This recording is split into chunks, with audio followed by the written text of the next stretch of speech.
All right, one more for the road.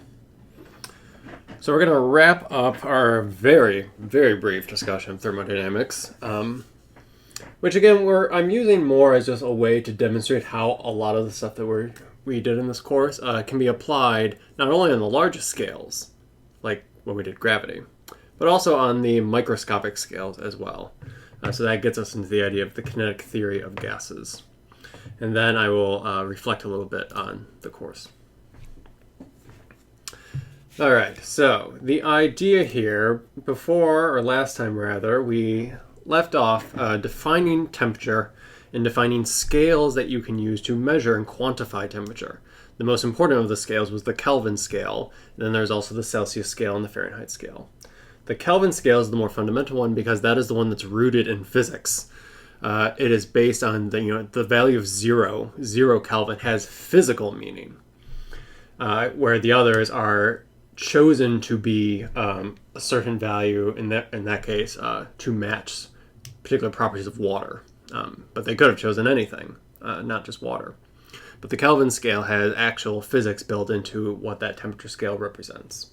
And the idea here is to now kind of see on the microscopic scale what all these things like temperature and heat transfer really mean. We talked about the idea of thermal equilibrium, that you could define temperature as something where if I bring two objects in contact with one another and wait long enough, they will reach a state of thermal equilibrium, and then we'll have the same temperature. That allows you to quantify these ideas of heat and transfer, but it doesn't actually say what temperature is measuring or representing, only that there's this thing, this quantity heat, which allows one object to go from hot to cold or cold to hot, potentially through a transfer of this heat. And so really what this represents is heating or cooling is energy being taken in or put in or taken out of the system. It really is just nothing other than energy conservation. The idea of conservation of energy actually originated from Joule's and some of his experiments in thermodynamics about these sorts of ideas. We'll actually write down the first law of thermodynamics today, which actually is the statement of the conservation of energy. But when thermodynamics was initially devised, it was before we had any sort of idea of the molecular structure of matter. It was only after we then realized that matter is composed of these very, very tiny little individual things called atoms, and some of those atoms can sometimes hang out together. Those are molecules. And there are these other things called electrons, and it's through some, many collisions at the microscopic level that making the connection that what's going on in that microscopic level allows us actually to say something about the macroscopic world through the use of thermodynamics and statistical mechanics. So this is the idea behind the kinetic theory of gases, which, if you want to think of it, the idea here is that how you might study this or how this might originate is you could take a box, say, and fill it with some sort of material, air or a liquid or whatever it is you're studying. And at the microscopic level, there are many tiny little atoms and molecules that represent this gas or this fluid or whatever it is. And they are whizzing around, turns out at quite high speeds. And they continuously so there is some kinetic energy that's associated with each one of these individual molecules that make up, say, the air. We can specify that, there's 10 to the, roughly 10 to 23 particles per mole. Right, so there's on order, right, incredibly large numbers of particles that are being, that you would say have inside, say, a small, several centimeter on each side box. So tons and tons of individual particles. Each of them you could specify has some sort of energy and momentum. Each particle making up the gas. has kinetic energy, also has some sort of momentum associated with them. Right, with the idea that the particles themselves are very small, and there's many of them.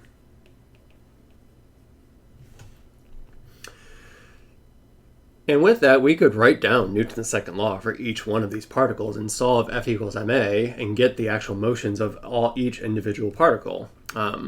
You would be able to trace the paths that they are following, and sometimes they would collide with each other, and that would be an impulse. There would be some sort of momentum conservation that goes on there. You would be able to quantify their total energy that they have in kinetic motion based on their speed, or the square of the speed, rather, and their individual masses. And so you could start to think, you would have essentially a large amount of data that would be very not super helpful if you had to juggle around 10 to the 30 different kinetic energies and 10 to the 30 different momentums to try to come up with an understanding of what is going on at the macroscopic scale. So you can do statistical analyses on these sorts of things and look at what is the average kinetic energy and what is the the average momentum.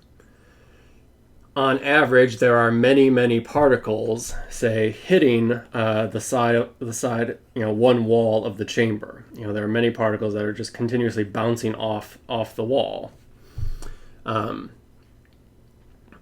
So many, in fact, that you can actually get a very, concrete, distinct average for the amount of momentum that is being imparted to the wall during the collisions. Those impulses, those changes in momentum, the particle is hitting the wall and then turning around, the particle's momentum changed as a result. Therefore, there must have been a force to do that. That force came from the wall, but then by Newton's third, the particle then also exerts a force on the wall. So we can define pressure as a measure of the force over the area of each side of the wall, or of the chamber.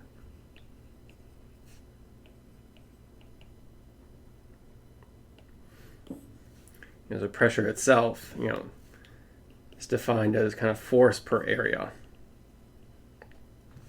Over that entire wall, we can ask, there's constantly bombardment going on. Each one of those particles is exerting little forces on the wall. On average, though, that the average amount of force the wall would be feeling would be fairly constant. With statistics like 10 to the 30 individual particles they are dealing with. The area is very well defined. You can define a very exact, precise value for the pressure that wall is experiencing. And so then you could imagine that if the particles were moving on average faster, they would smack into the wall on average with more of a punch. There'd be a larger impulse as a result of the collisions that were occurring with the wall. The pressure would therefore increase as a result.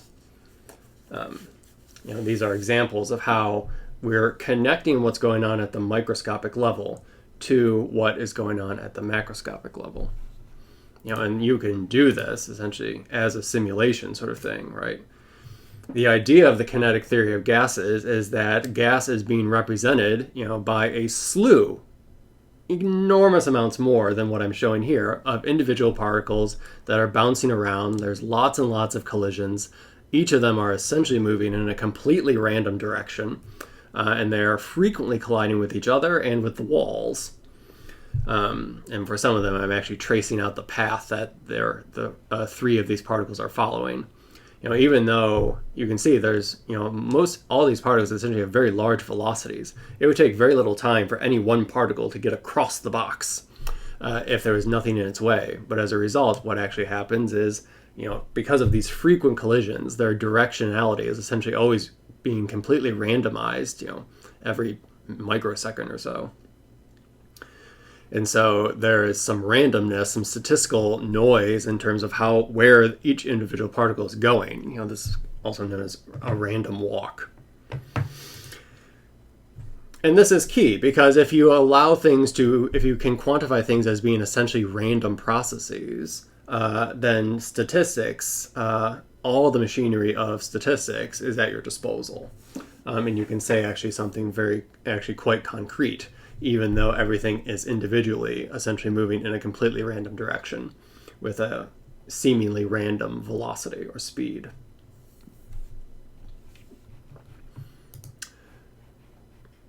And so what we can do is we can look at different kinds of motion that result by measuring how much energy and momentum these particles have. So the idea is that I can, actually I'm going to go to this version. Okay, I can in many ways think of a way of quantifying the energy of the particles. In this case, I'm color coding it based on the velocities that the particles have. When they each have very low velocities, the motion is very languid and gradual, and the bombardments, they just kind of gracefully tap the walls. You could imagine that if I were to measure the pressure on each side of the wall of this chamber, the pressure would be quite low. So that is, there is connections between, individual energies and the macroscopic quantities like pressure. Versus if everything starts with a very large velocity, then there is lots of chaotic motions, many, many collisions, lots of bombardment with the walls. There's more collisions with the walls, and those collisions are likely occurring with a larger average, smack. Larger impulses, so that would be larger pressures that are analyzed as a result of this, and so these ideas of looking at the microscopic and saying something about the macroscopic. What becomes even more impressive is that you can do this, and this was originally derived in mathematics, but you can do this simply on a computer as well. That if you have many, many particles that are bouncing around in a box like that, on a computer it might be simple enough to actually plot, the histogram of the distributions of the speeds that all of these individual particles have. Even though they're all seemingly moving in random directions, they're constantly changing their velocities and their speeds because of collisions with each other.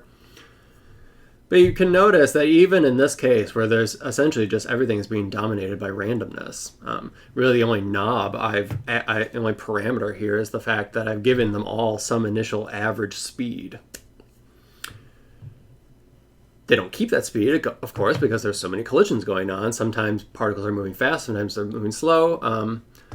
But if I plot the speeds, the distribution of the speeds as time goes on, you can notice in this case that the distribution of speeds, the histogram, kind of starts to gradually mold itself to this particular shape that's drawn in gold. And if I actually had 10 to the 30 particles, or whatnot, and I used very, very fine bins, so I could get a very refined kind of distribution of all of those speeds, it would turn out that all those random motions would form into a distribution of speeds that could be perfectly represented by that gold line, which is called the Maxwell-Boltzmann distribution. That in these random kinetic systems, there is still very concrete, quantifiable results that emerge through the statistical processes. For example, the air in this room can be very well described by one of these Maxwell-Boltzmann distributions. It's saying that, you can think of it kind of like a probability distribution, where if you randomly pick, a particle out of the air, right, this is essentially giving you the probability that it's going to have a particular speed. So in this case, using the graph, there's a high probability that if I were to randomly pick a particle in the room, it would have a speed that corresponds to where the gold curve peaks. Compared to a much lower probability that the particles would have speeds that are very close to zero, or at this high-end tail where they have very, very large speeds. And as a result, this allows us to quantify what temperature actually represents. Temperature, we quantify it as being a measure of the average kinetic energy of the particles in the gas, or in the kinetic fluid or gas. Temperature says nothing other than how the average velocity of a fluid, what the average velocity of the fluid is. A derivation like that is saved for upper level stat mech.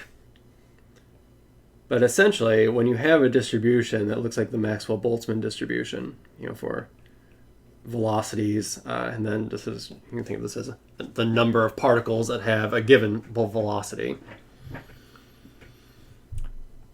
You could ask yourself, what is the average velocity, or the average speed, rather, that the particle has? So you can think of, this symbol I'm representing the average speed.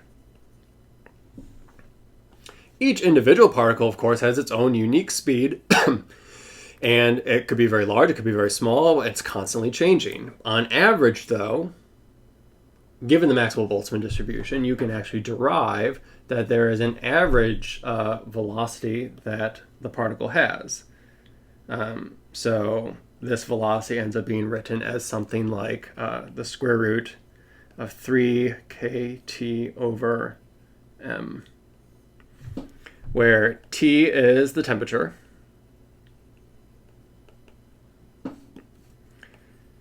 K is the Boltzmann constant, so there's a number,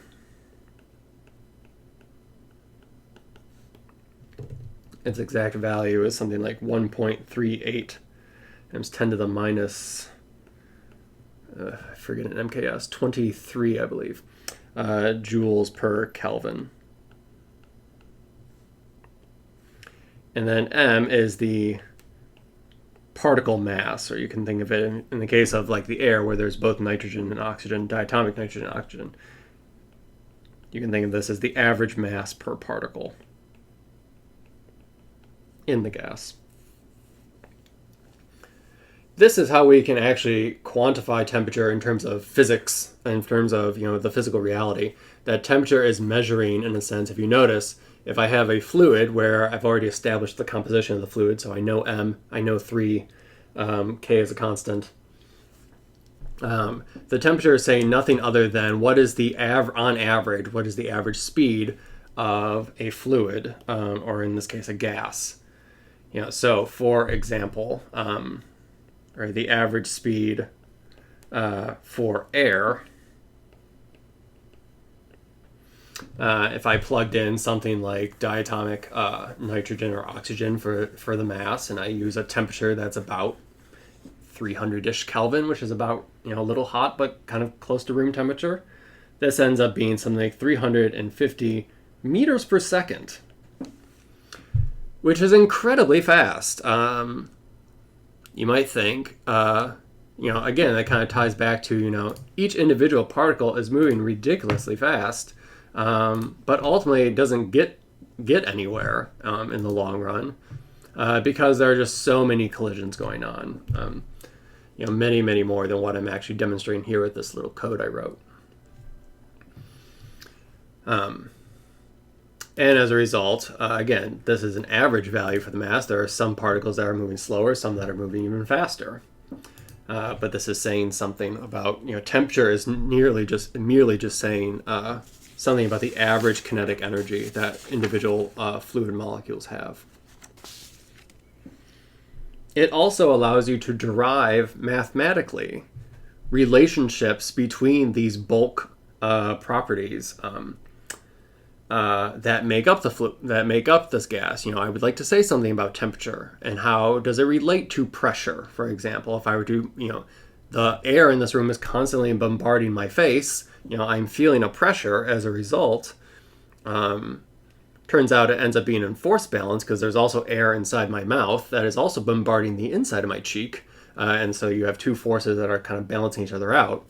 Versus when I say put more air into my mouth relative to the local area outside, in that case, the pressure inside my mouth, because there's more stuff in my mouth, there's a higher pressure in my mouth, my cheeks expand out. The air in the room is trying to push my cheeks back in. The air inside my mouth is pushing my cheeks out. When I increase the amount of air that's in my mouth compared to the amount of air that's kind of in the vicinity of my outside cheeks. So there can be connections between, say, pressure, the number of particles or the density of particles, and the temperature. And this you can derive from the Maxwell-Boltzmann distribution. And in the approximation that you're dealing with gas that is only undergoing collisions, so you're not dealing with, say, van der Waals forces, you're not dealing with large external forces, you're not dealing so much, you don't have a black hole nearby that is really, exerting quite a tug on the particles. It's really the collisions that are dominating where the particles are going, such that the speed is independent of the direction that the part that you're moving in. There's no tendency for everything to move to the right, say. It's really completely random. That is what we call an ideal gas. So you can derive what's called the ideal gas law, which creates a relationship between the pressure that's experienced on the edges of the box. We can imagine this, in the case of a container of gas. The pressure on the walls of the box, the volume of the box, and that ends up being related to the number of particles inside the box, and then there's the KT, and also depends on the temperature of the box. So again, this is pressure, volume,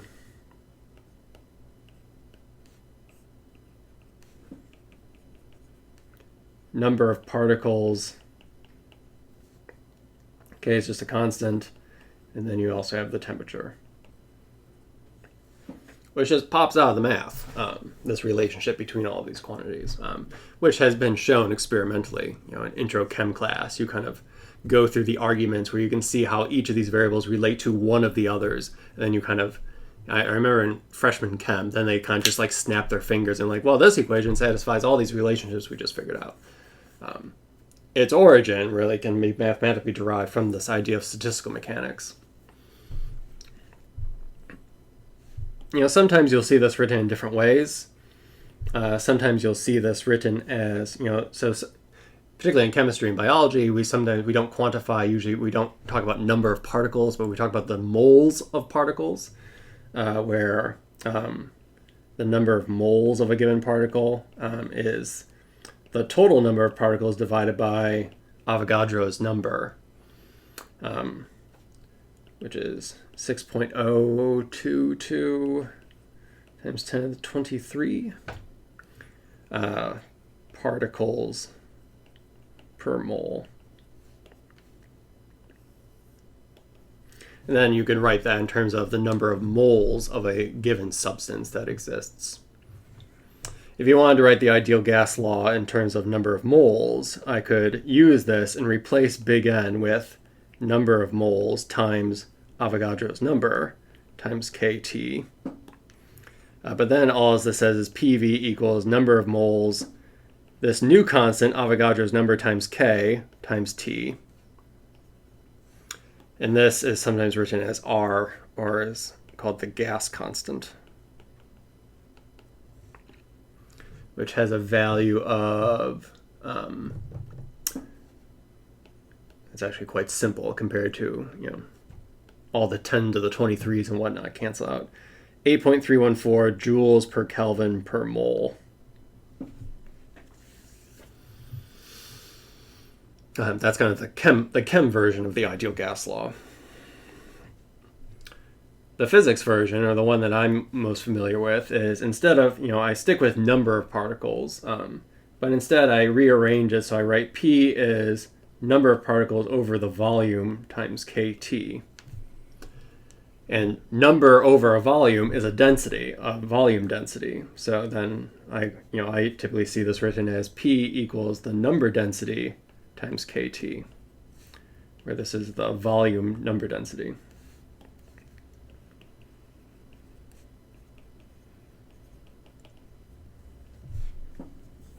Just to give you a feel for, if you see this again somewhere, these sorts of things, this is kind of where these sorts of things come from.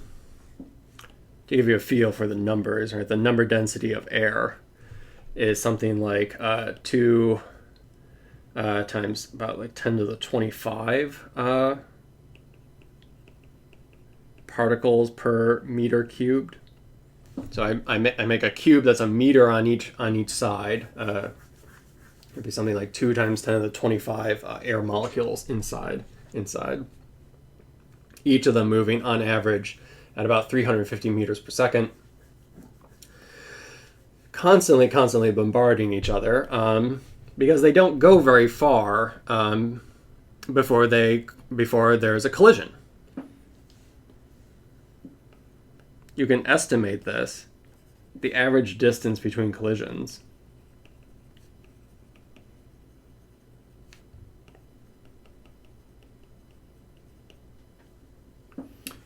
It's called the mean free path.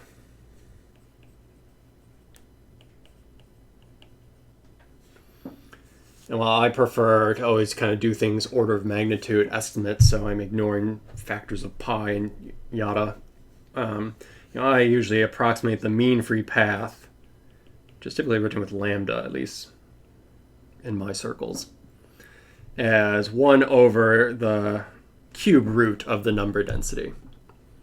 Notice that the units work out. The number density has units of number per meters cubed. 1 over n then has units of meters cubed. 1 over n to the 1/3 power then has units of meters. And this ends up being something like 4 times 10 to the 9 meters, or about 4 nanometers or so. Which is still, in some orders of magnitude larger than the size of atoms. So they're still traveling a bit before they collide, but in terms of distances that we're more familiar with, the particles actually don't get very far before there's a collision. And many collisions occur, therefore, as a result. Using the mean free path and the velocity, you could estimate, say, the time between collisions, which is ridiculously small, for example. This whole section, the intent is to get a feel for where all this comes from. The idea is more conceptual than mathematical for this part. Let me show you another example of a simulation of how, from looking at these microscopic properties, we can actually see the emergence of macroscopic behavior. So let's say I want to go to this one, which for some reason it doesn't like the first slide or the first frame. So here's the idea of I've set now up a box where every particle is moving in a random direction. So there's just as many going up as down as left as right. I've given most of them a low initial speed, the blue ones. I've given a fraction of them over on the right a very high initial speed. And the idea is, what do we see when we play the movie forward? So the randomness results in lots of collisions frequently occurring. Notice that there's a tendency for the kinetic energy of the really fast-moving particles to be distributed down to the ones that were initially moving slow. So that's giving us a sense of actually we're seeing heat, we're seeing energy transfer occurring through collisions. There's a tendency for things to go from hot to cold and not from cold to hot. Because remember, average speed relates to the temperature. So, the color coding was intentional, that the fast-moving objects are red. They would correspond to a higher temperature if you were to look at just those particles compared to the blue. We're also seeing, notice everything is moving randomly. There's just as much up as down as left as right. But let's play the beginning of the movie and focus on what goes on right at the beginning of the movie. Everything is random. I play the movie forward a little bit, and I stop it. Ugh. How anticlimactic. I play the movie forward for a bit, then I stop it here. It started, and continues to be, random. There's just as much up as down as left as right, but clearly the particles are not randomly distributed here in the box. There is a tendency for everything to kind of be leaning, to have moved over to the left side of the box in this instance. And then if I let time go forward, that compression comes back out and everything kind of becomes randomized. But initially, at least, there was a tendency for everything to kind of move to the left. That's pressure. We have just discovered weather, in a sense. The fact that there's a change in the average speed from one side to the next, there is what we would call a pressure gradient. And so there's a tendency, and it turns out that pressure gradients, when you analyze this in fluid dynamics, pressure gradients result in forces. There's a tendency to go from high to low pressure. So there was a tendency for everything to kind of be pushed to the left until it then reflected off the wall and everything tended to balance itself back out. If the wall was not there, there would have been a tendency for everything to kind of start sweeping over to the left, even though every individual particle is moving in a random direction. That is the connection between microscopic and macroscopic, which can be quantified based on the temperature of the gas itself.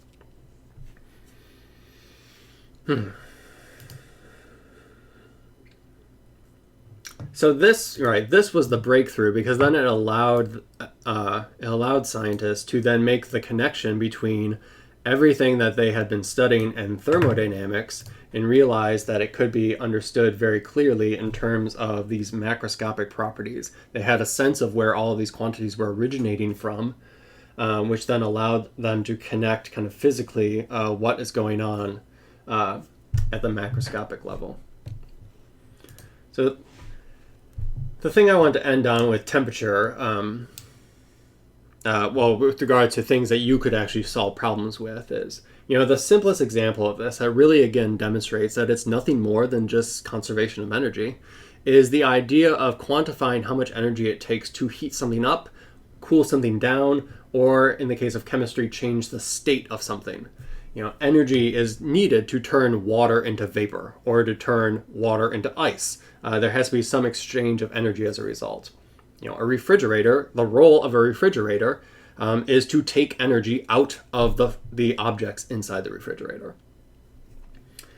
That means that if I take the energy away from the objects, that reduces the overall kinetic energy of all their jiggly thermal motions.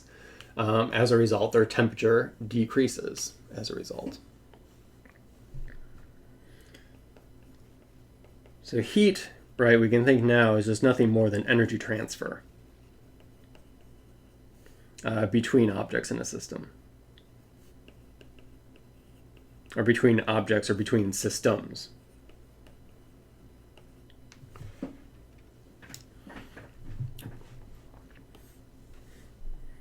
And in terms of, I guess I'll write this down. If I define this as my system, remember when we did conservation of energy, we had said that energy could come in or energy could come out by the use of work. This is the same idea, right? The original idea of what that was is that in thermodynamics, you have some internal energy of the system, which might be itself the fluid, or it could just represent, some larger macroscopic system, say the contents of your refrigerator. And you can quantify then, how much energy is coming in and out by measuring the heat transfer that is occurring, in that thermodynamic system. And then that ultimately changes the internal energy of the system.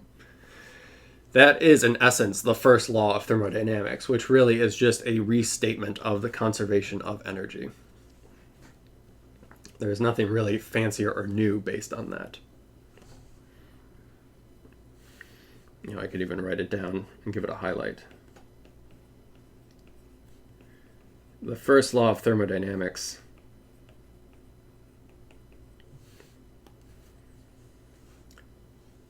simply says that the first law of thermodynamics is really just saying that the heat that goes in or comes out changes the internal energy of the system. Right? Again, I put energy into the system, the system's energy goes up. We call it the internal energy when thinking about thermodynamics. If energy is extracted from the system through, say, cooling, then Q is negative. As a result, the internal energy of the system decreases as a result. Technically, there's also another term, which is the work that the system might do.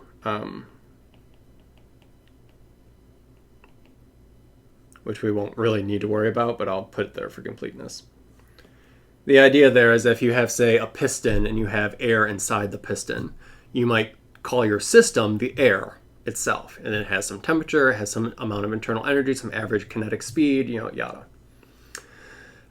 If that air then does work on something outside of the system, say to make the piston move, that requires forces. Work is done over a distance. The internal energy changes as a result. But again, this is really just the statement of conservation of energy.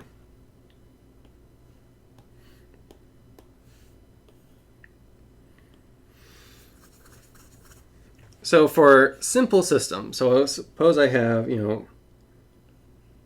some object that has some initial temperature, T naught, which I can quantify and measure. And I put energy into the system. I put it over a stove. That is infusing energy, right? Essentially, think of what is a stove doing? Let's think about a flame stove, right? So there's a flame that is quite hot. What does hot mean? It means that the flame is constantly depositing energy into the air that is right around the vicinity of the flame. So the air molecules in the vicinity of the flame is getting lots and lots of additional energy, meaning its kinetic energy is getting really, really fast. So the air around the flame starts moving with much larger kinetic energies than the air that's away from the flame. That, as a result, causes larger impulses when the air near the hot flame bombards with, say, the object that's on top of the stove. That bombardment then gives some of that new energy that the hot air now has over to the object itself. As a result, the object now has more energy, and the object begins to heat up as a result. Flames are just giving energy to the air, which is then bombarding with the system and making the object heat up. Which is why it's useful. Things like pans and pots, right? You're heating up those objects, and then those objects are in very direct contact with the food that might be in the skillet or whatnot. And so those bombardments are frequent, incredibly frequent, and it's more of just a direct channel versus dealing with the random motion of air. It also relates to what we talked about last time with conductors and insulators, where certain materials accept and give away energy more readily. Which is why, pots and pans or whatnot are made with particular materials where it's very easy for energy to flow through them, from flame to pot to food.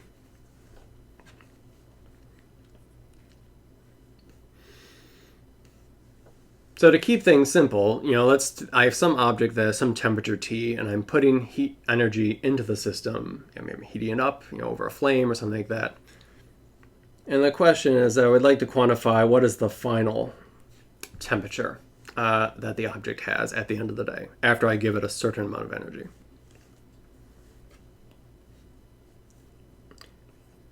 This energy depends on three things, which we can kind of argue intuitively. It depends on how easy it is for energy to go in and out of the system. Is it something that is it a good conductor, or is it more of an insulator? How easy is it for energy to get in and out of the system? That relates to what is called the specific heat capacity. What is its capacity to accept or give away energy? Right, and it has units of joules per kilogram per Kelvin. It depends on how much stuff there is. If I'm trying to boil a swimming pool's worth of water compared to a pot of water, it's going to take a little bit more energy to get all of that swimming pool up to a certain temperature compared to the pot, for example. And then it depends on the change in temperature you're trying to obtain. If I only want to raise everything by 1 degree, or 1 Kelvin, 1 degree Celsius, 1 Kelvin. That's going to take less energy than if I want to raise, something from 10 degrees Celsius to 100 degrees Celsius. So that's the idea. If you want to quantify the amount of energy that's required, you can just, it's just a relationship of looking up what is the specific heat capacity of that particular material or substance. How much of it do you have, and how much do you want the temperature to change? To give some examples and to also define a unit that you are likely familiar with. The specific heat of water, H2O, is 4,184 joules per kilogram per Kelvin. We actually define this, rather than thinking of this in joules, we define this to be 1 kilocalorie per kilogram per Kelvin. So this is saying that 1 kilocalorie is equal to 4,184 joules. The kilocalorie is what you read when you say read nutritional labels on food. If it says something has 20 calories, what this actually in a physics sense, it's saying that there's 20 kilocalories worth of energy stored in the food for a serving size or whatever. Which is unfortunately slightly confusing, because then this also, a kilo is 10 to the 3, so this also can be written as 1,000 calories per kilogram per Kelvin. But this lowercase c calorie is not the same as the calories on your nutritional labels. The nutritional label is actually kilocalories. I notice in Europe, they actually do write kilocalories on their nutritional labels, where yet another Americanism where we just want to make things more complicated for ourselves. We just write calorie, though we mean kilocalorie.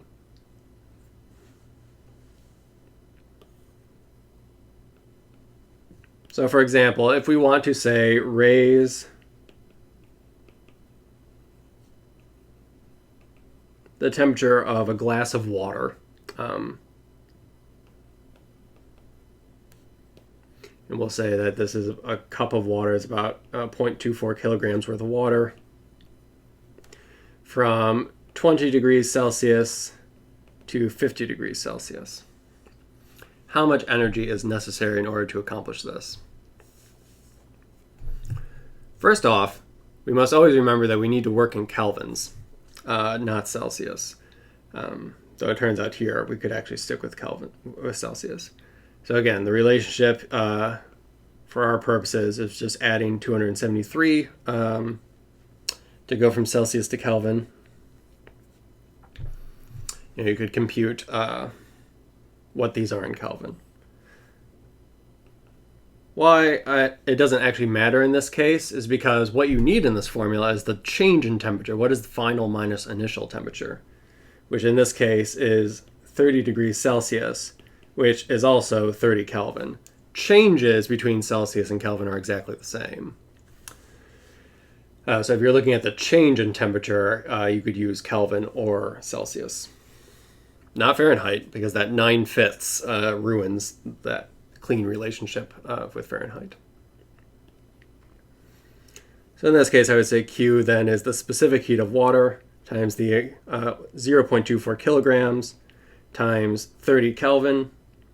All the units cancel nicely, and I get something that is like 3,125 joules, or 7.2 kilocalories of energy must be put into the water to raise the average kinetic energies up, raising the temperature 30 degrees Celsius.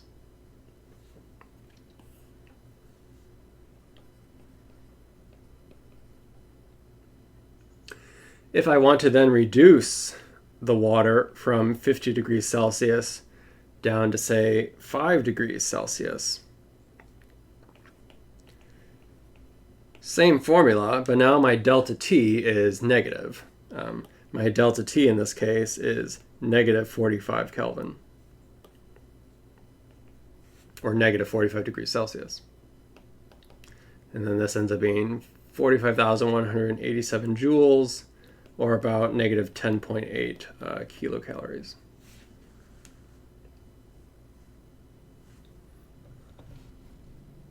So, fairly straightforward. We could combine this with the ideas of thermal equilibrium. Suppose I have a block of wood that is 1 kilogram at 20 degrees Celsius, and wood has a specific heat of about 1400 joules per kilogram per Kelvin. And on top of it, I put a block of stone, which is 10 kilograms. It is currently at 15 degrees Celsius, and the specific heat of stone is about 840 joules per kilogram per Kelvin. I set them on top of each other and I walk away. Eventually they will come into thermal equilibrium with one another. The points of contact between them, there will be many collisions between the wood particles and the stone particles, so energy will be continuously exchanged between the two until they reach some sort of thermal equilibrium. And the question could be, what is the final temperature?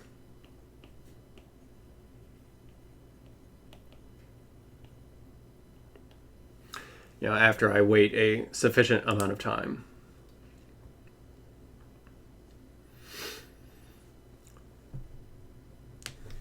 So in this case, the temperature of the wood initially is going to some final temperature.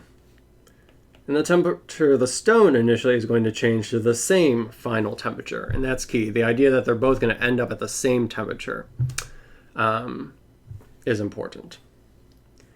Which means that Tf minus T wood initial and Tf minus T stone initial, these are quantifying the delta T's that each object is undergoing.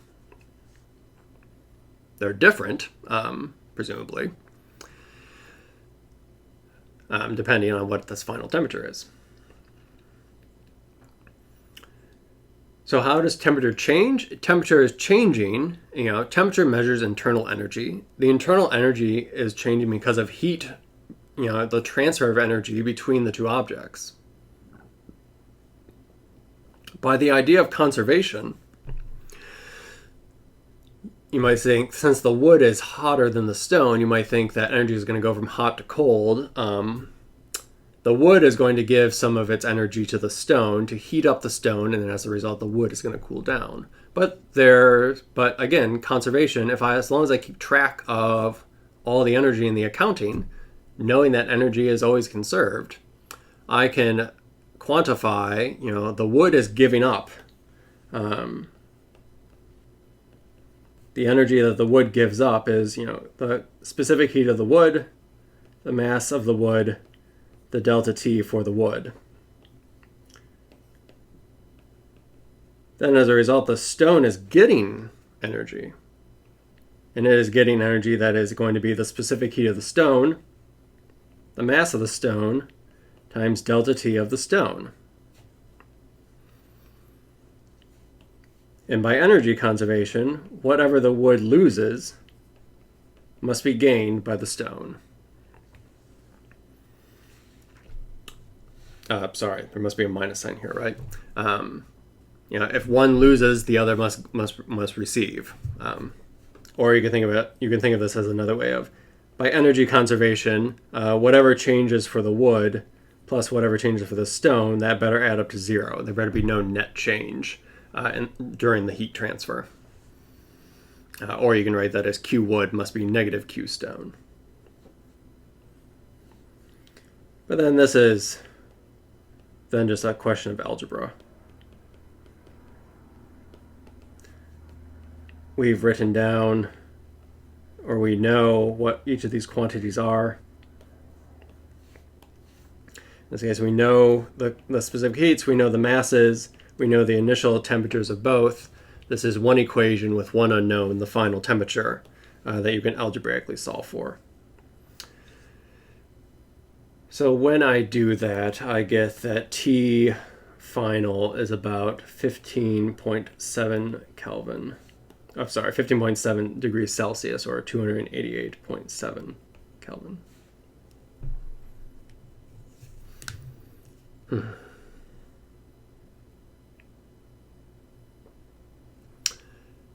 Okay, energy transfer, between objects. The last thing is the idea of phase transitions.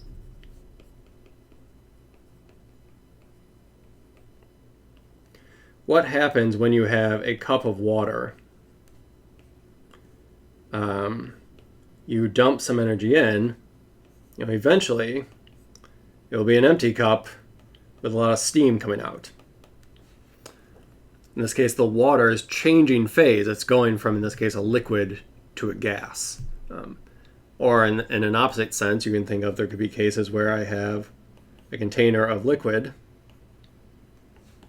I extract energy out in a freezer, and as a result, I then suddenly have, I don't know how to draw solid water, right? A block of ice, rather than a cup of liquid. So in this case, you're actually changing the phase, you're actually changing the structure of the material. In the case of going from, say, a solid to a liquid, if you zoom in on a solid block of ice, it is a solid because all the individual water molecules have arranged themselves into a lattice, and they are essentially sharing electrons with one another, and they create bonds that hold them together with one another. So they become a very organized structure. There's much less randomness as a result. Everything is kind of neatly organized. To turn that into water, you have to break those bonds. You have to take each of the individual bonds between the water molecules, and you're not changing the water molecule itself. It's still oxygen and 2 hydrogen.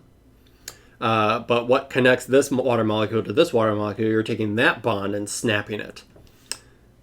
That takes energy. That takes effort. You have to go and actually break all of these bonds to allow all the individual water molecules to start to kind of roam free. In the case of water, they still remain kind of very densely related to one another. They're kind of compact, as a liquid, compared to vapor, where they're allowed to just do whatever they want.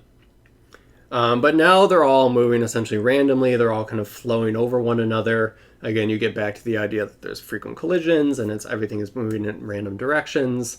And you got something that is a little bit more random and malleable compared to a rigid structure. And then similarly, if I put energy in, eventually those water molecules, the collisions occur, and they will start to spread out from one another, and eventually the water molecules will just start to roam free, taking, with their kinetic energy, rather than kind of being, tightly, kept along with one another, as it is in water. Which actually is also a result of the fact that there's other forces at play when you have something that's a liquid compared to a gas.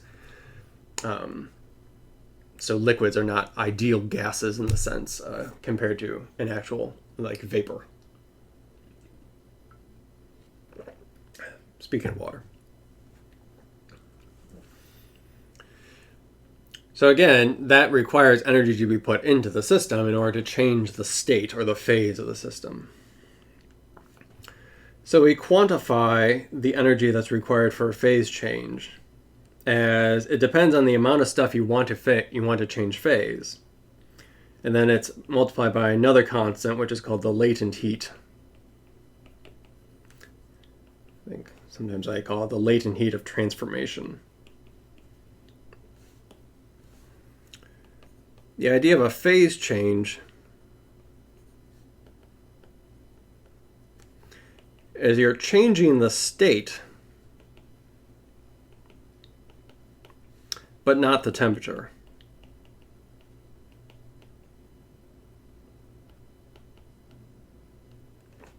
When you're going from, say, a solid to a liquid, you're dumping energy into the system, but you are not changing the actual temperature of the system. The internal energy is increasing, but it's going into actually changing the state of the system, turning it into a liquid, turning it into a gas, compared to when you have a liquid and you're heating it up, there it's staying a liquid, but you're just giving each individual molecule more energy.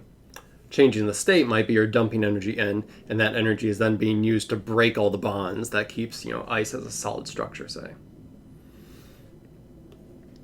So again, for example, L, when you're going between ice and water, is something like 333 kilojoules per kilogram. And then going from, say, water to vapor is something like quite more, 2,256 kilojoules per kilogram.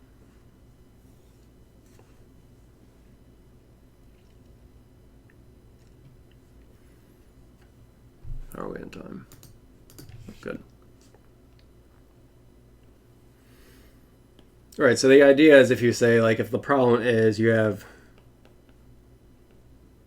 a 10-degree cup of water, we'll use the same water from before, and you want to first heat it and you want to boil it away into vapor. The first step is that you have to heat it up to 100 degrees Celsius, the boiling point of water. At that point, it then undergoes a phase transition where it turns into vapor that is still at 100 degrees Celsius. Then actually, if you wanted to, you could then, once it all becomes vapor, you could keep heating up the vapor and make it hotter and hotter if you wanted to. That's the idea behind, a sauna versus just the air in this room. Both same state of air. It's both a state of air, but you've heated up the air inside the sauna. Unfortunately, I did not calculate numbers for this. So in this case, what has to happen is you have to inject energy into the water to heat it up. So that's given by the specific heat of water, the mass of the water, the change in temperature that you wish to accomplish, in this case 90 degrees Celsius or 90 Kelvin.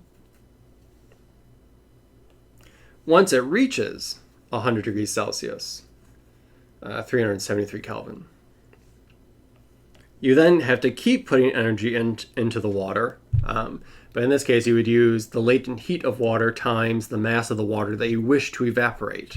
And that gives you the amount of energy that is necessary to then evaporate that amount of water.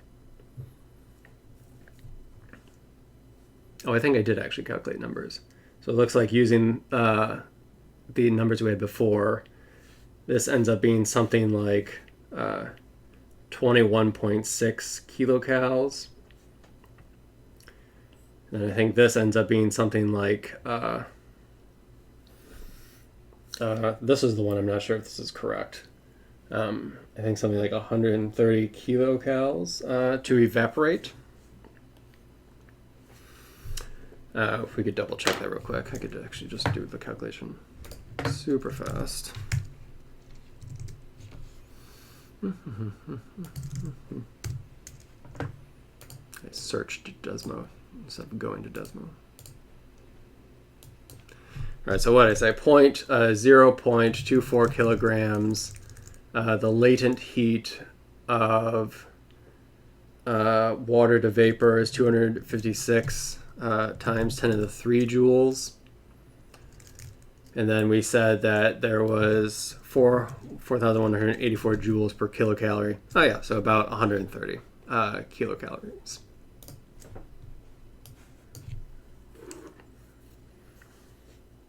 Right, and then if I wanted to say take that vapor and heat it up to vapor that was 150 degrees Celsius, that would require me to inject more energy into the system, which would again be the specific heat of now water vapor, the mass of the vapor, times the delta T that I wish to accomplish, that I wish to do this with, which then is something like 12 kilocalories. Where in that case, delta T is then 50. And then the mass is, we're assuming no vapor was lost, same mass. And the specific heat goes back, we go back to using the 4,184. So that's the idea. Really, again, it is just accounting. It is just thinking about what is going on in terms of energy conservation,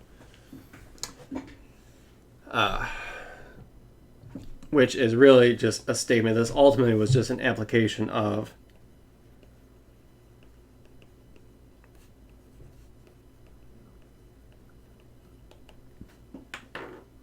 conservation of energy, right, to win the day, which is the first law of thermodynamics. So before we continue, there is a demo I have about phase transitions. I would have done this in class, but so essentially, right, an idea of kind of showing how there's energy stored and must be either released or given in phase transitions could be kind of like one of these easy heat packs. Flex the disk, feel the heat, it says. So essentially here, this is a gel that is in a what is actually called a supersaturated state. It is in a liquid form, as you can see. But at room temperatures, it would actually prefer to be a solid. Its specific heats and whatnot, if it were in thermal equilibrium with the room, it would prefer to be a solid. But the chemistry here, that's a little beyond what we've talked about. The chemistry of this fluid allows it actually to exist as a liquid in a supersymmetric state. So essentially, this thing has too much energy inside of it. It wants to have less energy than it currently has. And the idea is that with this little disk, it acts as a catalyst and actually it breaks the symmetry of the system and actually allows then the fluid to undergo its phase transition. And so I have, one of these liquid crystal sheets, which is one of these sheets where if you hold it up and if you touch it, it changes colors. The polarization of it changes based on whether it is hot or cold.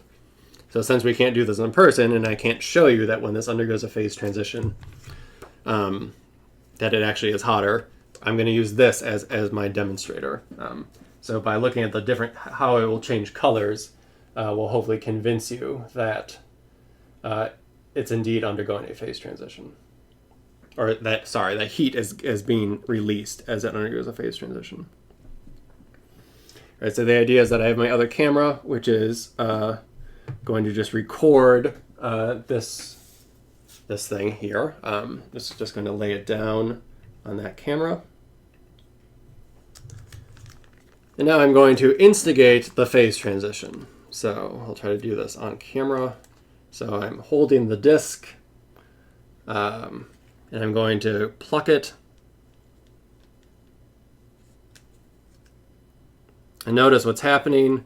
It is changing actually into a solid. It is undergoing the phase transition, and actually now feels quite hot. So if we go to the other camera, I just place this down, you could see that it very quickly changes color, corresponding to the fact that this object now has a considerable amount of heat coming out of it. It might even be easier if I put it on top. So you can see the blue region is quantifying, which region is hot. There is actually a lot of heat coming out of it. That heat was the energy that was stored in the liquid, and to get rid of it, to become a solid, which is a lower energy state, it had undergo a phase transition as a result.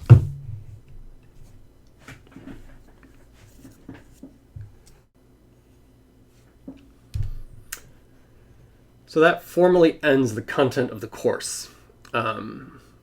But now what I'm going to do is kind of go beyond this a little bit and also kind of recap where we've come from with some kind of closing thoughts.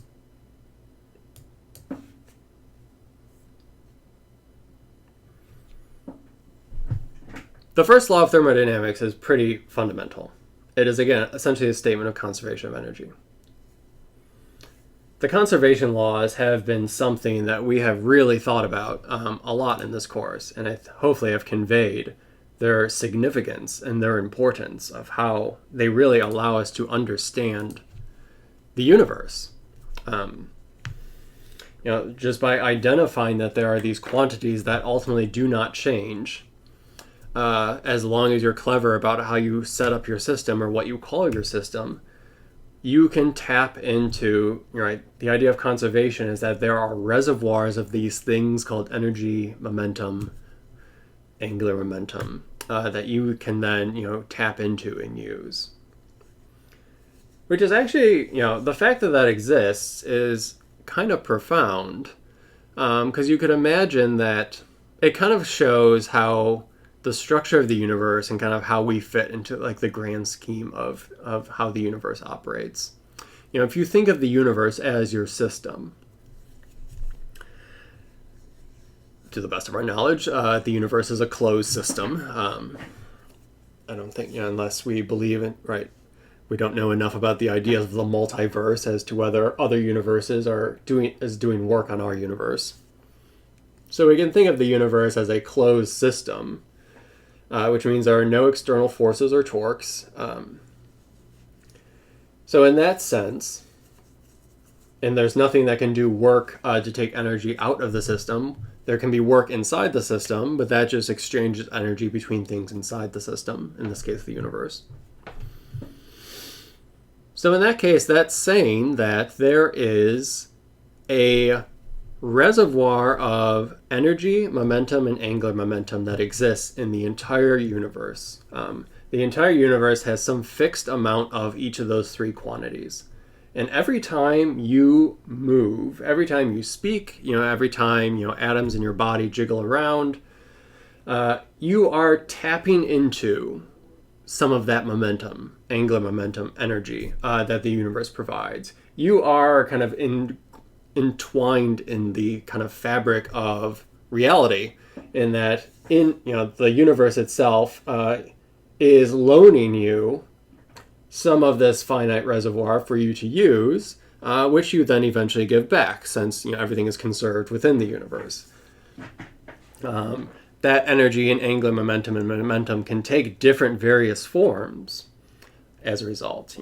The energy comes out as sunlight, say. Though then that sunlight actually originated, that energy to create the sunlight started as a nuclear reaction that occurred in the center of the sun.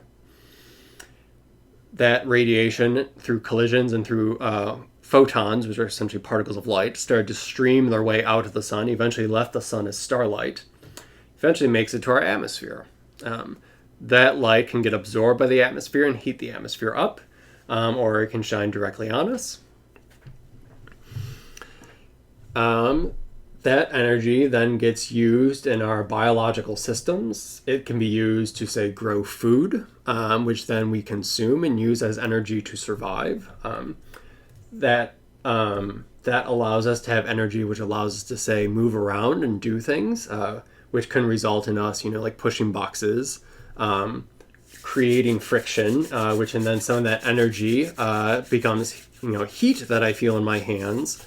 But now, based on the last lecture, the idea of this heat is that I'm essentially giving energy to the air molecules that are right in the vicinity of my hand, and there's more and more bombardments going on between the air and the molecules that make up my hand, and I feel that as a sensation of a hotter region, or heat in this case.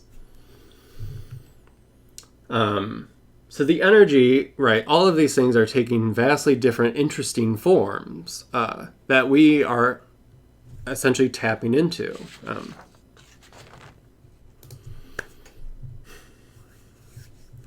So beyond energy, like in this class, we've also really talked about Newton's laws. Newton's laws of motion, essentially what allowed us to describe everything in this course, though sometimes things like energy and momentum conservation were more helpful and more useful in regards to really understanding what's going on. Newton's laws will always work. It's a way of describing motion that is going on at the microscopic scale all the way up to the very, very macroscopic scale of, say, the universe itself, of stars and planets and whatnot moving around. And the fact that we could state Newton's laws of motion, which again describes essentially everything from the small to the large, is also pretty incredible. It's incredible that you can do it with just 3 laws. By that I mean, I can't say why 3 versus 2 versus 4, but I can say that it's fascinating that we can understand the universe based on 3 laws compared to a jillion billion laws. In that we don't need a completely new model to describe why a book falls to the ground versus why an apple falls to the ground versus why the moon goes around the earth. I don't have to have a completely different model to describe each individual facet that I see in my daily life. I can instead just look at 3 laws of physics, Newton's laws of motion. And by just 3 laws alone, I can describe and understand everything. That, to me, is what makes Newton's laws, again, kind of the profound, one of the profound takeaways in studying dynamics, which then leads to suggestions of more fundamental properties of the universe, because with them you can then understand that there are these things like energy and angular momentum and regular momentum.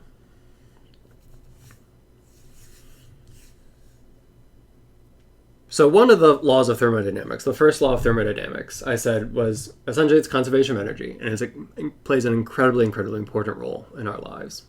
Energy really, I think, is one of the fundamental quantities. We, to this day, don't know what it is.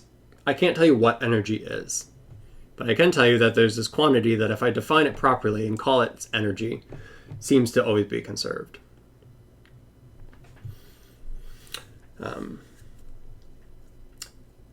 All of this course has been meant to, or has helped us in ways to describe positions, velocities, accelerations. It's all describing all of this as functions of time. What is going on as a function of time as I drop a ball from the air? What is the position as time clicks forward? What is the velocity of the ball as time clicks forward? When we do simple harmonic motion, what is going on as a function of time that describes these sorts of oscillatory behaviors? But we really have always been taking time as a given. Time has always just been something that, yes, of course, it marches ever forward. We can use it to quantify positions, velocities, accelerations as a function of time. What is time? This is something we find everywhere around us. We're surrounded by time. Clocks, birthdays, final exam schedules. We are constantly reminded that time exists. And perhaps it's because of this that even without knowing anything about time itself and what is time, we know that time is fundamental in our lives. To quote St. Augustine, what is time? If no one asks me, I know. But if I wish to explain it to someone who asks, I know not. Time is something that's very easy to state. It's something that we appear to understand. But in the endeavor to explain time itself and what is time itself, we run into issues. Issues start to arise as we try to describe actually time itself, which it's a fundamental important question. Time magazine, not the reason why time is important. Time magazine, right, and person of the century at the turn of the century, called Einstein's work in the 20th century, right, made him man of the year. One of his major contributions was to say that time and space are actually related to one another. This thing we call space-time. That not only do we move around in space, we move around in time, and space and time can influence one another. Which is different than what Isaac Newton thought and what people of the past thought, where they thought, yes, that there was some grand clock somewhere in the universe that we could all synchronize our watches to. And we all would then agree on how time is behaving. Einstein actually showed that's not true. Every time you use your phone as a GPS system, you have to think Einstein and general relativity, and special relativity as well, because in order for GPS to work at the accuracy that it does, it has to take into account the fact that time ticks a little differently at the surface of the Earth compared to where the satellites are far away from the Earth. Time is also relative. One of the big ideas behind relativity. Similarly, like we could look at one of the best selling science books, A Brief History of Time, in an attempt to recap our understanding of all there was, both in space and in time. Time plays an important role in other sciences. Evolution is how species change with time. Psychology and neurology is mostly focusing on how we perceive events happening in time and how they elicit, say, maybe emotional responses or physiological responses. Studies showing, the use of time, the use of words on the internet and whatnot, time is most often used noun. It is impossible to write a sentence without specifying something about time, past, present, future.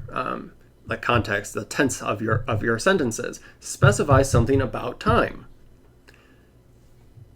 Away from the sciences, history is a study of culture through time.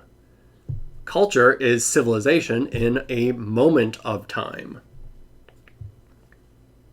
So what is time? This relates to what is the second law of thermodynamics, which actually, the way your book does it, they do it in terms of its applications to understanding engines and refrigerators. But in actuality, I think the second law of thermodynamics is the most fundamental law in the universe. If there's any law, science is all about kind of reevaluating and upgrading our understanding of reality. We do experiments. If we have a model that the experiments support, that gives that model more credit. Until we do experiments where the model seems flawed, then we build upon that model. Newton's laws of motion have been shown to be incredibly accurate for many regions of reality, but gets the answer wrong in some regimes. Then Einstein came and said, I will take this and I will upgrade it a bit and call it relativity. And to this day, we have yet to find any evidence that relativity might be flawed. But none of us would claim that relativity is the end game answer. Likely, we will build upon it. So there might be a time when relativity is not valued as highly as, say, some new theory that comes down the pipe. But if I had to make a guess as to which law of nature will survive, I would guess that is the second law of thermodynamics. Let's motivate kind of what it represents and where it's coming from.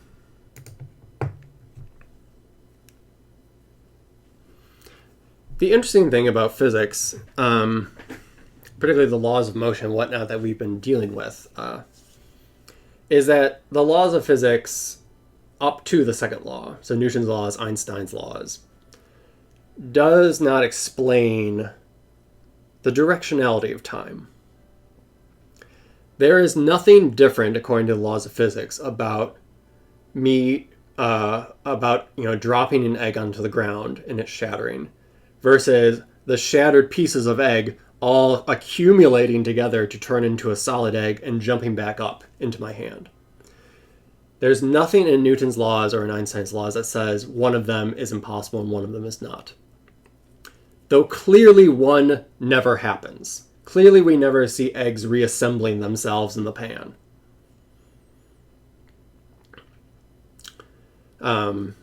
So there seems to be some asymmetry in that case. We would say that the laws of physics appears very symmetric in time. But clearly time itself does not seem to be symmetric itself. Some things happen both forwards and backwards. Some things do not, like eggs reassembling themselves. This is the idea behind a reversible and an irreversible process. At the microscopic level, we can witness and see things that are reversible, which means that you get the same answer essentially whether you play the movie backwards or forwards. These are showing you the exact same movie. One of them is being played backwards, one of them is being played forward. And unless you catch it at the very end or the beginning, you would be very hard-pressed to tell me which is which. Both of these seem like perfectly valid representations of a bunch of jiggling balls bouncing off each other in boxes. This is an idea of a reversible process. Both of these are equally valid descriptions, and we actually see both of these occur naturally in nature. However, I usually do this in class, which I guess is good because it's not the safest demo for people in the splash zone. One of these cases, so I'm standing outside, I have a glass ornament. Nothing about what I'm about to show you seems weird.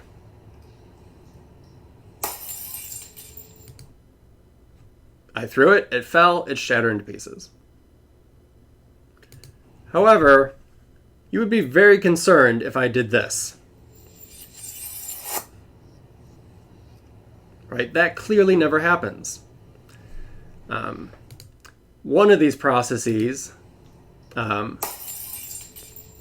right, we do see in reality, versus other processes where clearly that never occurs. This is an example of an irreversible process. There is something about that process there that it only happens one way and not the other, even though there's nothing in the laws of physics that say one is preferred over the other. Again, Newton would say both of those are equally valid possibilities.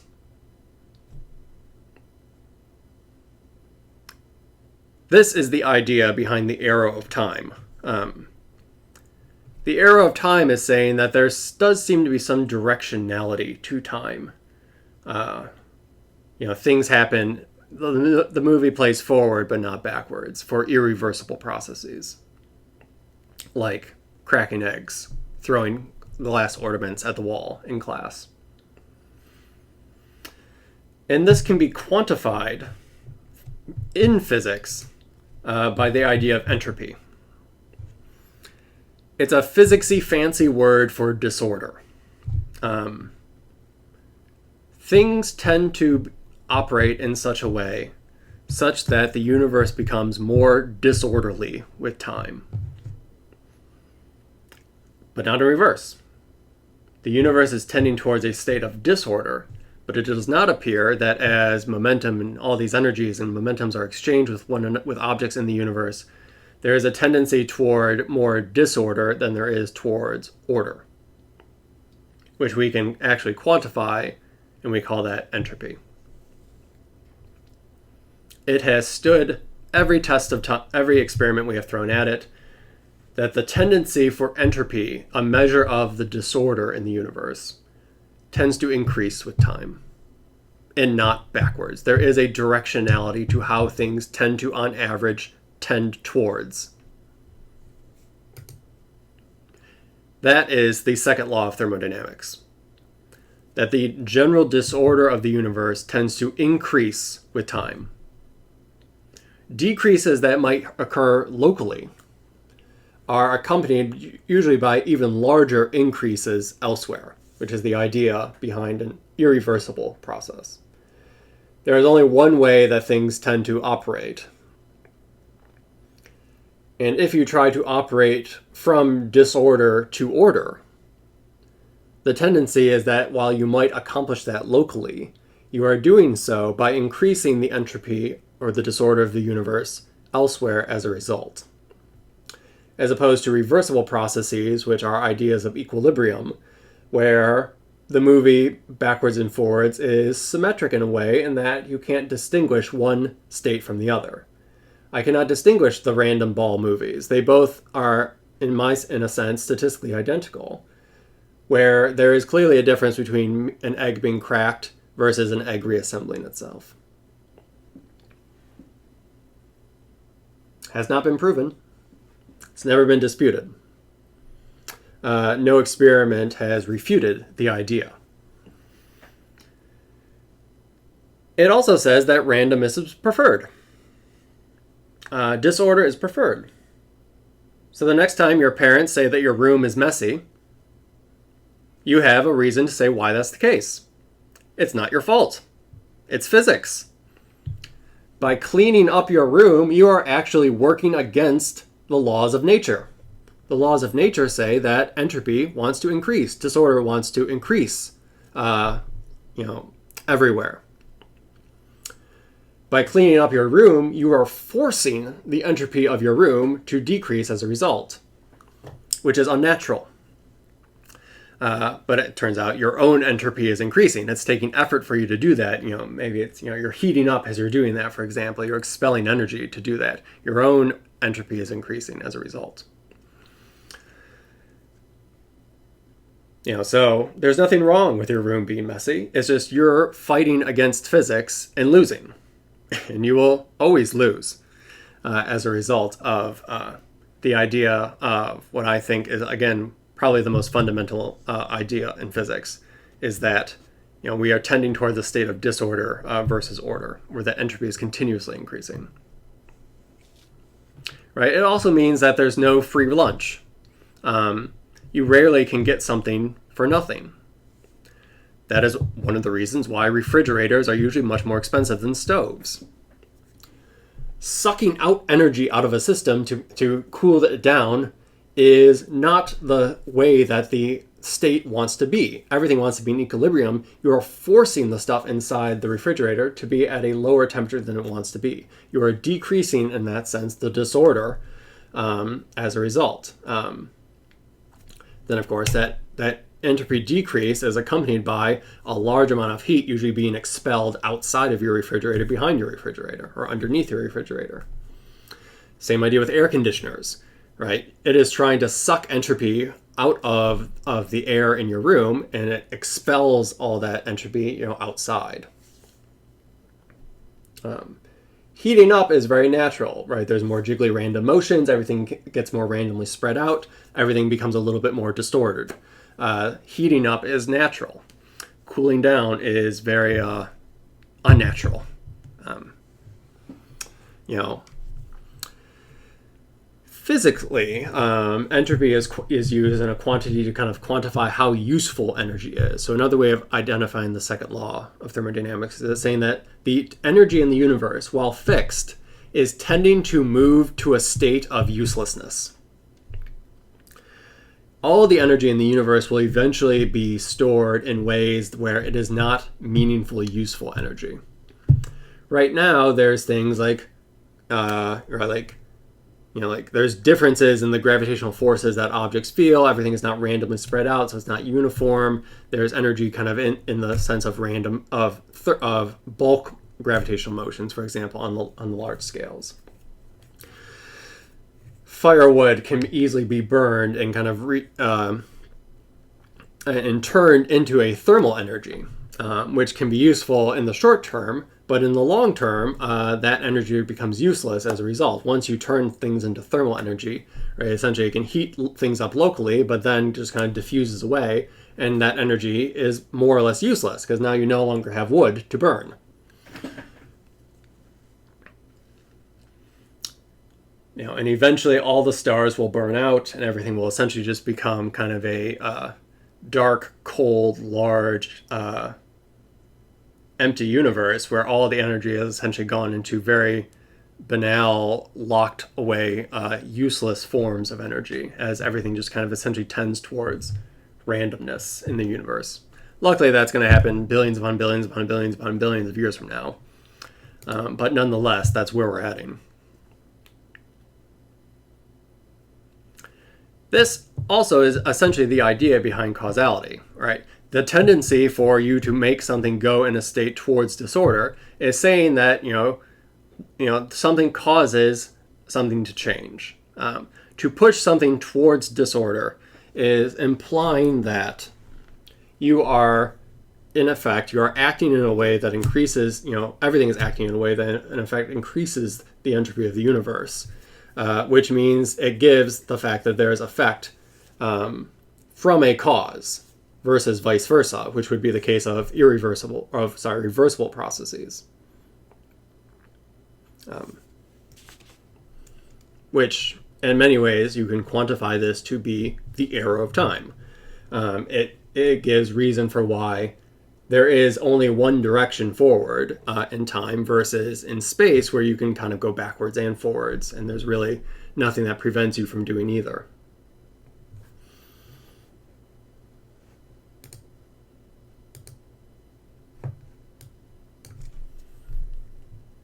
That might have sounded kind of dark, that we're working towards a state of complete uselessness and randomness, even if it's going to happen long after we're gone. You might say, well, who cares then? Nothing seems to be worth it. We're just tending towards this ridiculous state. Useless state, rather. But I think that's the wrong way to look at it. I think, the fact that there is this arrow of time gives, I would say, a little bit of meaning to the actions that we do. We could think of it kind of as this way. The universe started, we believe, in this very hot, dense state, in something that was that we called the Big Bang. After this kind of Big Bang event, the universe tended to, where the universe essentially started, very, very uniform, very, very organized. The universe has tended to start to evolve toward a state of disorganization. Entropy has increased. Things started to clump together. You're seeing the clumping of all of space, where the matter that makes up the universe gets clumpy and it's not just uniformly spread out. There's some disorder here. Everything, it doesn't look the same at one spot compared to another spot. Each of these points of light are galaxy clusters, which each of those inside contain many, many, many galaxies. Each of those galaxies have hundreds of millions of stars. And we now know in the last 20 years that each of those stars likely contains at least one planet orbiting around it. The Earth being one of them.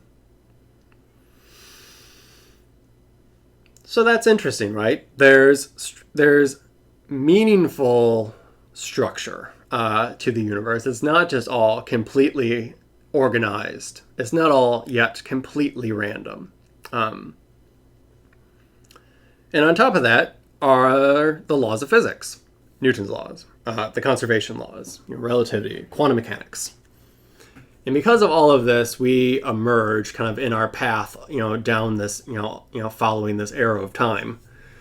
Sentient beings who are capable of thinking and rationalizing and understanding, and, as I hope this class has conveyed, the ability to inquire, of being, inquisitive about the universe. Through the scientific method, we have come to understand more about the universe that we live in. But it would not have been this way without the arrow of time, without this tendency towards disorder. A low entropy universe, a universe that does not have a lot of disorder in it, and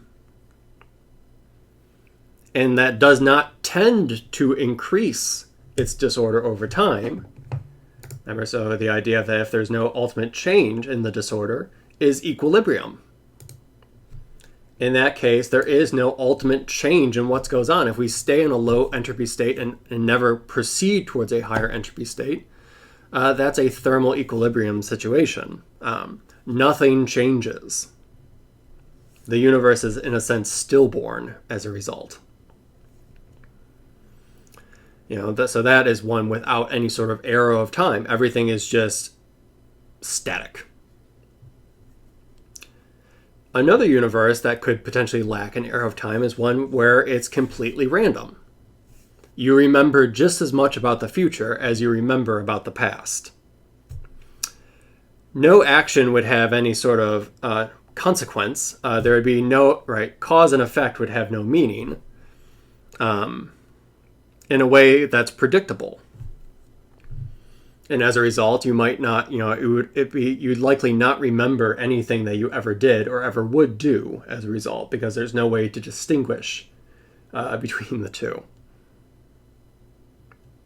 Sometimes I think in science fiction and fantasy, the idea of immortality, while it sounds promising, or it sounds appealing rather, I think the reason it sounds appealing is because we are viewing it through a mortal lens. The idea of immortality, I think, would be this system that lacks an arrow of time. There would be no way of distinguishing past from future. There would be no meaning to your actions, which to me, and essentially every snapshot in time would be equally valid in your mind. So there would be no richness, right? There would be no happy moments, no sad moments. They would all just be the same. Which to me doesn't sound like a great way to be. As appealing as immortality sometimes comes across in fiction. So the idea is that we are living our lives fighting this arrow of time. And I'm sure at your age you are desperately trying to push the arrow of time forward. Those of you who are only 18 might be trying to desperately push it towards when you're, say, 21. For those later on in life, they spend a lot of their time wishing and trying to hold back the arrow of time.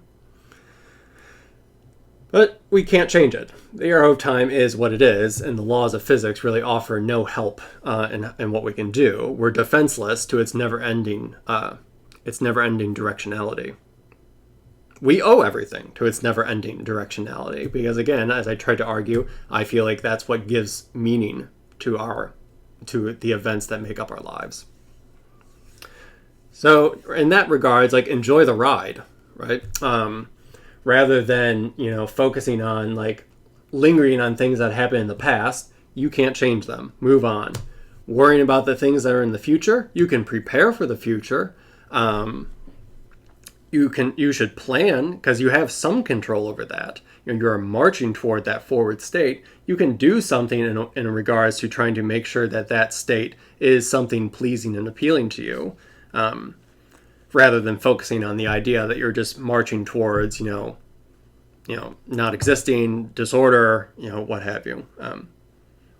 Right. So it gives encouragement to plan ahead with goal and meaning. Goals that make you want to get up in the morning, versus just trying to slog through the days. Don't let every day feel like the same sort of day. That lack of directionality in time tends towards some sort of equilibrium, which in this case I would argue is not pleasing. I welcome a lack of equilibrium. Because that makes individual events more unique, more special.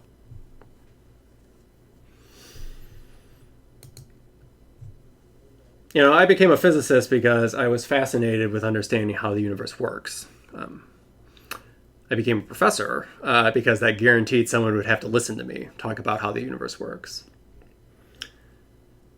But so even if this ends up being the end of physics for you, maybe, in college, perhaps forever, at least take away that we live in a world that is comprehensible.